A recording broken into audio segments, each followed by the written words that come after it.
RCB पूरे IPL में इकलौती एक वाहियात फ्रेंचाइजी है जो मतलब सब दूसरी टीमें सोचती है कि भाई उनका एक मैच खराब चला गया तो दूसरे मैच में कमबैक करेंगे, दूसरा मैच खराब गया तो तीसरे मैच में कमबैक करेंगे। ये इकलौती ऐसी टीम है कि खुद का कमबैक तो करती नहीं है, दूसरी टीम के प्लेयरों का कमबैक जरूर करा देती है। वो स्काई सूर्य कुमार यादव 4-5 महीने बाद क्रिकेट खेलने आ रहा था क्रिकेट फील्ड पे, और बताओ उस बंदे को इन्होंने अपनी फॉर्म ला के दे दी, बंदे को मतलब पूरा सेट करके भेजा है अपने ड्रेसिंग रूम में। और ईशान किशन का फॉर्म लगी हुई थी, मतलब 2-3 इनिंग्स अच्छी खेलता था बट आउट हो जाता था, ज़्यादा बड़ी नहीं कर पाता था इनिंग्स। बट आज उस बंदे को भी इन्होंने पूरा मौका दे दिया कि भाई अपने सेट हो, खूब रन बन। अब तो आरसीबी के पास बस एक ही मौका है, क्या तो स्मृति मंदाना को अपनी टीम में लिया है, क्या एलिस पेरी को, बस इससे ज़्यादा इनके बस की मेरे को लग नहीं रहा है। और तुम कहोगे कि मैं क्या बैकी बातें कर रहा हूँ कि वुमेन्स प्लेयर कब से मेंस टीम के साथ खेलने लगी, खेलती है। किसी को याद होगा कोई एक मूवी आई थी दिल बोले हड़िप्पा करके, जिसमें रानी मुखर्जी और आई थिंक रानी मुखर्जी इसमें हीरोइन थी। वो रानी मुखर्जी को क्रिकेट का शौक होता है, क्रिकेट खेलना जानती है, सब करना जानती है, बट उनके स्टेट में क्या वुमेन्स प्लेयर को खेलने नहीं देते, वुमेन्स को इतना खेलने नहीं देते। तो वो क्या करती है, पग पहन के मतलब मैन का रूप धारण करके वो मेंस टीम के साथ खेलने लग जाती है। तो बस स्मृति मंदाना और एलिस पेरी को बिल्कुल सेम यही काम करना है और उसके बाद रिजल्ट देखना तुम क्या होंगे। अब हद होती है एक नालायकी की भी, भाई इनका कुछ समझ नहीं आता। एक मैच में तो ऐसा लगता है कि इनके पास बैटिंग ही नहीं है। भाई ये अब इतने रन नहीं बना पाते, 200 रन नहीं बना पाते, 190 पे और आउट हो जाते हैं। इतने बड़े बड़े बैटिंग है इनके पास, जब भी वो कोई हाई स्कोर खड़ा नहीं कर पा रहे। पर एक मैच में ये भी दिखा देते हैं कि भाई इनकी बॉलिंग है ही नहीं। भाई चलो 195 रन भी बहुत होते हैं T20 में, पर भाई उसे डिफेंड करने वाला भी तो कोई होना चाहिए। जो कोई सा भी बॉलर आ रहा है कुट खा के जा रहा है, गंदी से गंदी कुट खा रहा है। और एक तो सिराज भाई इस बंदे को रेस्ट मांग रहा है, इसकी शरीर बता रहा है कि रेस्ट दे दो उसे। पता नहीं एशिया कप से लगातार 6-5-7 महीने से लगातार क्रिकेट खेलता आ रहा है, मतलब कोई ढंग का रेस्ट नहीं मिला। वर्ल्ड कप हो गया, उसके बाद साउथ अफ्रीका के साथ की टेस्ट सीरीज हो गई, इंग्लैंड के साथ टेस्ट सीरीज हो गई, इतना सारा मैचेस खेलता आ रहा है वो रिसेंट कुछ 9-8 महीने में। भाई वो रेस्ट मांग रहा है, उस बंदे को रेस्ट दो। उस बंदे की बिल्कुल स्विंग नहीं दिख रही, आता है हारिस रऊफ बन चुका है वो बंदा, सही बता रहा हूँ, इंडिया का हारिस रऊफ बन रखा है। 140 पे बॉल डालता है तो 150 की स्पीड से वो स्टैंड में जाती है छक्के के लिए, मतलब स्विंग नहीं दिख रही। भाई उसके पास वॉबल सीम हुआ करती थी, वो वॉबल स्विंग डालता था, अंदर बॉल आती थी उसकी, मतलब पिछले साल वो पावर प्ले में इतनी तगड़ी बॉल स्विंग कराता था, अंदर बाहर कुछ स्विंग नहीं दिख रही, बस स्पीड दिख रही है, और वो भी उसके साथ कुटाई। एक तो आरसीबी का बेड़ा गर्क इन तीनों ने मार रखा है। पता नहीं आईपीएल में कौन सी स्ट्रेटेजी के साथ भाई ये प्लेयर पिक करने गए थे, भाई पल्ले नहीं पड़ रही जिस हिसाब से ये प्लेयर पिक करके लाए हैं। पता नहीं कौन सी गलियों के स्पिनर पकड़ के लाए हैं, कौन से पार्क से प्लेयर पकड़ के लाए कि ऐसी इंटरनेशनल लीग में ऐसे बॉलर मिल रहे हैं कि जो भाई आउट ही नहीं कर पा रहे भाई किसी को भी नहीं। कोई मतलब सामने वाली टीम के बैट्समैन खुद दया करके पता नहीं शॉट्स मार के आउट होके जा रहे हैं, इनके बॉलरों की बस की नहीं है कि भाई विकेट ले लो। और इन पे स्पिनर कहाँ है भाई? इनके टाइम पे आरसीबी में एक स्पिनर हुआ करता था युजवेंद्र चहल, वो बंदा जो लेगेसी सेट करके गया ना आरसीबी के लिए, उन्होंने एक तो उस बंदे को छोड़ दिया, उसके बाद हसरंगा को लिया, उसको छोड़ दिया, उसके बाद स्पिनर ही नहीं है। करण शर्मा जो 150 साल से आईपीएल खेल रहा है, वो बंदे को उन्होंने बेंच पे बिठा रखा है। चलो भाई कम से कम खिला के तो देखो, लेग स्पिनर तो है, उसके बाद कोई इनकी टीम में लेग स्पिनर ही नहीं है। मैक्सवेल को आके बॉलिंग डालनी पड़ रही है, जैक विल अपना पहला मैच खेल रहा है आईपीएल का, वो आके स्पिन घुमा रहा है। बस अब तो भाई कोहली की ही देर रह गई थी, कोहली भी बॉल आके डाल देता ना। बस किसी ने भगवत गीता पढ़ी होगी तो उसमें कृष्ण जी ने कहा है कि आदमी को, मनुष्य को अपने कर्म की सजा, जो भी इसने पाप किए होते हैं उस सब की मतलब सजा, कर्म जो भी करके गया है गंदा से गंदा अपने इस जन्म में, उसे अपनी सजा इसी जन्म में भुगतनी पड़ती है। और आरसीबी वही भुगत रही है, विजय माल्या का। वो बंदा जो गरीबों का जो पैसा खा के बैठा है ना, उन गरीबों की हाय लग रही है इस टीम को। अब सही बता रहा हूँ, क्योंकि 16 साल में भाई कुछ नहीं बदला, इनके पास कुछ भी नहीं है, सेम वही हर मैच में आते हैं, गालियाँ खाते हैं, गंद से गंद परफॉर्मेंस करके जाते हैं। तो मतलब इसका मतलब समझ जाओ, बस इनका जो भी हाय लगी पड़ी है बेचारों उन गरीबों की लग रखी है जो विजय माल्या पैसा लेके भगा है। जिस टीम का मालिक विजय माल्या रह चुका हो, उस टीम में कोई फ्रॉड प्लेयर हो ना, ऐसा हो नहीं सकता। Glenn Maxwell, fraud Glenn Maxwell, इसका नाम ऐसा आना चाहिए जब भी इसका नाम शो होगा डिस्प्ले में, जब भी बैटिंग बॉलिंग करने आए तब। बंदा ये कुछ करके नहीं दे रहा, मतलब हद हो गई, मतलब इतनी ट्रस्ट दिखा रखा है। आज उसके चक्कर में कैमरन ग्रीन को बाहर बिठा रखा है, कम से कम वो परफॉर्मेंस तो कर रहा है, कुछ 10 20 25 रन बना तो रहा है।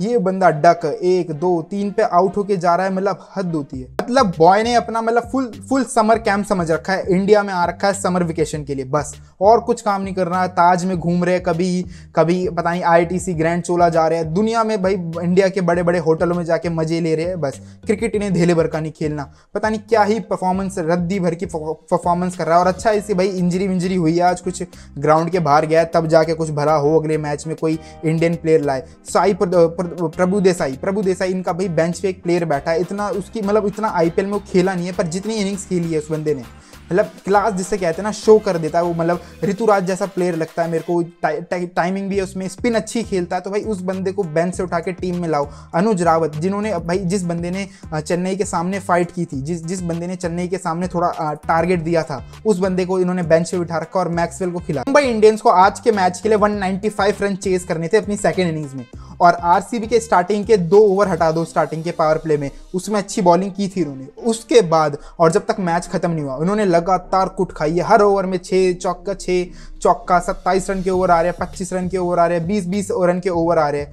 मतलब ये इनकी टीम और इनके मैनेजमेंट ने कोई भी, चलो मानता हूं कि भाई इनके बॉलों पे अवेलेबिलिटी ही नहीं है विकेट लेने की, नहीं है इनके पास वेरिएशन, नहीं है इन पे विकेट लेने के, कोई भी नहीं है इन पे, कुछ नहीं है स्विंग विंग, पर भाई प्लानिंग तो होती है कि भाई चलो विकेट नहीं मिल रही तो रन रोको, कम से कम ओवर डॉट बॉले खिलाओ, सामने वाली टीम को खुद प्रेशर मिलाओ।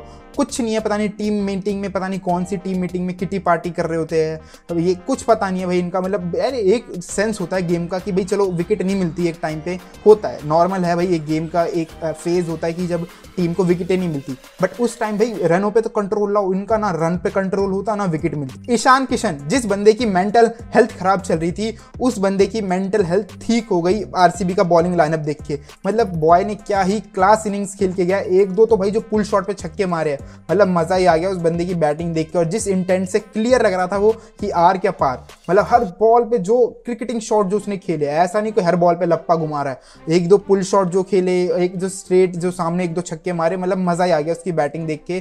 पूरा मोमेंटम छीन लिया था RCB से। उसने बंदे ने भी भाई अपना धावा ठोक दिया है कि भाई चलो कम से कम ICC के जो भी वर्ल्ड कप आने वाला है उसमें उस बंदे का कम से कम एक सोच तो सकते हैं कि हाँ बंदा फॉर्म में है। हर जितने भी उसके मैच गए आई थिंक इतना बड़ा स्कोर नहीं बनाया, आज के मैच में तो बनाया जरूर, बट हैदराबाद दिल्ली वाले मैच में जिस इंटेंट से उसने रन बनाया, आई थिंक स्ट्राइक रेट से इंपॉर्टेंट हो जाता है, क्योंकि जितना भी टीम को पावर प्ले में हेल्प मिलती है वो ओपनर ही देते हैं। तो ईशान किशन ने अभी तक जितना IPL में काम किया है, देख के तो लग रहा है कि हाँ फॉर्म वापस आ रही है उस बंदे की, जो शॉट्स वो खेल रहा है और जिस स्ट्राइक रेट से खेल रहा है, आई थिंक वो ज्यादा इंपॉर्टेंट है। जसप्रीत बुमराह, उफ भाई क्या ही तगड़ा स्पेल डाल के जा रहा है ये बंदा।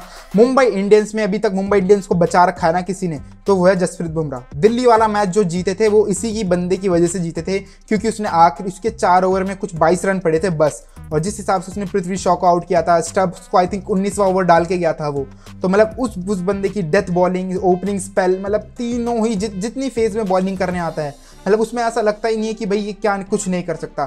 स्लोअर इसके पास है, यॉर्कर इसके पास है, स्विंग इसके पास है, लेग कटर इसके पास है, और क्या चाहिए। मतलब इस बंदे को बस नजर ना लगे, ऐसा ही खेलता रहे T20 तक और बस इंडिया को वर्ल्ड कप और जितवा दे। पर उसके साथ साथ ये भी है कि दूसरे एंड पे कोई अच्छा बॉलर होना चाहिए। मुंबई इंडियंस जिस हिसाब से आज पिटी है, 196 के अराउंड टारगेट पड़ा था, उसमें भी सारा डिफरेंस आज बुमराह बना खड़ा होके। बुमराह ने कुछ आई थिंक 22-21 रन खाया है आज भी, और 5 विकेट का हॉल निकाला है भाई T20 में। और जिस बैटिंग लाइनअप में विराट कोहली हो, डुप्लेसी हो, दिनेश कार्तिक हो, महिपाल रोमरोर और मैक्सवेल जैसे प्लेयर हो भाई, जिस बैटिंग लाइनअप में, वही उनके सामने 5 विकेट का हॉल, आई थिंक ये कोई 150 से रन कम नहीं है भाई। जिस IPL में जो क्रिस गेल ने बनाए थे 150 रन अपने IPL में, और बुमराह की 5 विकेटें, आई थिंक दोनों इक्विवेलेंट टाइप है, कुछ भी मान लो, क्योंकि भाई टेस्ट में तो ये कहते हैं कि 5 विकेट हॉल 100 के बराबर होता है, पर T20 में I think 5 wicket haul I think ज़्यादा ही होना चाहिए। जिस हिसाब से एक तो बॉलरों की आजकल इज्जत होती नहीं है, हर कोई मारने लगता है, 270 रन पड़ रहे हैं, और एक टाइप पे मिलता है बुमराह। बुमराह भाई बिल्कुल एक तो कंजूसी से रन देता है और मतलब मजा आ जाता है इस बंदे की बॉलिंग देख के। सूर्य कुमार यादव भी भाई बहती गंगा में हाथ साफ कर गया और क्या ही तगड़ी इनिंग्स खेली। आई थिंक कोई 17-16 बॉल पे 50 बना के गया और क्या ही आते ही तूफान मचा दिया उसने। और ऐसा कहीं से नहीं लगा कि भाई 5-6 महीने 4-5 महीने बाद क्रिकेट खेल रहा है, इंजरी से वापस आ रहा है, कहीं ऐसा कुछ नहीं लगा, बिल्कुल फिट लगा जिस हिसाब से उसने खेला। बस ऐसे ही भाई ये बंदा खेलता रहा है वर्ल्ड कप तक भी, मजा ही आ जाएगा जिस हिसाब से। और जो शॉट्स खेलता है अलग ही शॉट्स खेल के बनाता है भाई, जिस हिसाब से ये बीच में आके खेलता है। हर टीम में जाओगे कि थर्ड जो वन डाउन प्लेयर आता है कि जो नंबर 4 पे आता है वो इनिंग्स संभालने वाला मिलता है, जो सिंगल डबल लेके चलाता है।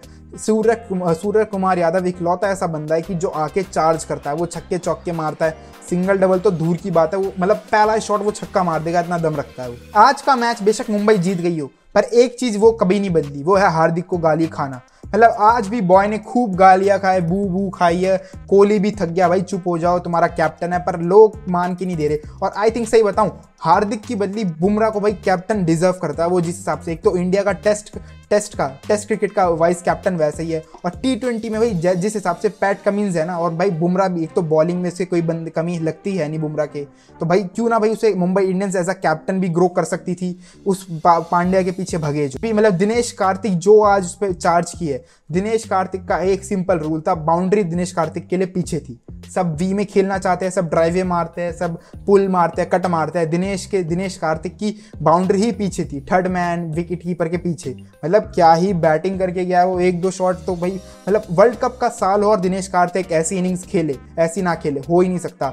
वर्ल्ड कप के टाइम भी पता नहीं इस बंदे को क्या हो जाता है कि ऐसी तूफानी वाली इनिंग्स खेलने लग जाता है। क्या ही इनिंग्स खेल के गया। आई थिंक जो भी बची कटी नाक थी आरसीबी की, दिनेश कार्तिक नहीं बचाई। मतलब बुमराह को एक छक्का मारा, और बुमराह को जिस प्राइम पे वो आजकल बॉलिंग कर रहा है उस पर छक्का मारना, तो मतलब समझ जाओ उसकी फॉर्म कितनी तगड़ी है। एक तो कमेंट्री में जो वो आके पता नहीं कहाँ एशेज कमेंट्री करने जाता है, दुनिया भर में हर जगह कमेंट्री करता है, क्रिकेट बिल्कुल नहीं खेलता, और आईपीएल में आके बिल्कुल फिनिशिंग रोल निभाता है। मतलब मजा ही आ गया उसकी बैटिंग देख के भी। और जिस हिसाब से रोहित शर्मा आजकल भाई अपने मुंबई इंडियंस को स्टार्ट दे रहा है, जिस हिसाब से लग रहा है भाई, जो आके इंटेंट से सीधा रन बनाता है, मेरे को लग रहा है कि भाई उस बंदे की 101 इनिंग्स तो रह रही है। अब आईपीएल में जितने भी मैचेस बचे हैं, आई थिंक उसमें कोई ना कोई मैचेस में भाई उस बंदे की 100 तो अब डिजर्व करता है, जिस हिसाब से खेल रहा है। आई थिंक वो भी खुद जल्दी मतलब चाहता है कि भाई एक 100 तो बनाए और अच्छा लगेगा, फैंस और पागल हो जाएंगे। बट लग रहा है कहीं ना कहीं मेरे को जहाँ तक उसकी बैटिंग देख के कि वो कोई बड़ी 100 तो बनाने वाला है आईपीएल में। मुंबई इंडियंस इस टाइम से बता रहा हूँ, अब 2 मैचेस बैक टू बैक जीत गई, आईपीएल की सबसे खतरनाक टीम हो सकती है। ये आरआर, केकेआर, सीएसके जितनी भी ये टॉप पे बैठी ना गुजरात, आई थिंक उनके लिए बहुत बड़ा टास्क होने वाला है मुंबई, क्योंकि मुंबई को पता है भाई मैचेस कैसे जीतते हैं। भाई इतनी 5 ट्रॉफी इनके पास कुछ जोक मजाक हंसी मजाक से तो आई नहीं, उन्हें पता है कि भाई जीतते कैसे है। 1-2 मैचेस की टाइम होता है कि बस एक बार इन्हें विन मिलना शुरू हो गई, ये भाई प्लेऑफ में फाइनल खेल तो ही दिख जाती है, और एक बार ये प्लेऑफ पार कर गई 100% भाई ये फाइनल खेल भी जाएगी और जीत भी जाएगी, इस साथ कोई भरोसा नहीं है। जिस हिसाब से इनका बैटिंग लाइनअप है, इनके पास अभी नबी बचा था आने के लिए, हार्दिक पांड्या खुद ढंग से नहीं खेल पाया इतनी इनिंग्स, और रमारियो शेफर्ड बचा था, टिम डेविड बचा था, मतलब क्या ही बैटिंग लाइनअप है इनकी। बट आई थिंक थोड़ा बॉलिंग में इनका एक दो पेसर और अच्छा काम करने लग जाए, बुमराह के साथ अर्ली ऑन विकेट मिल जाए, तो आई थिंक ये टीम भाई अलग ही हो जाएगी फिर सबसे। आज के लिए बस यहीं तक। वीडियो अच्छी लगी तो वीडियो को जरूर शेयर करें, लाइक करें, कमेंट करके जाए आपको वीडियो का कोई सा भी पार्ट अच्छा लगा, और आपके क्या ओपिनियन है आरसीबी को लेके। And see you then.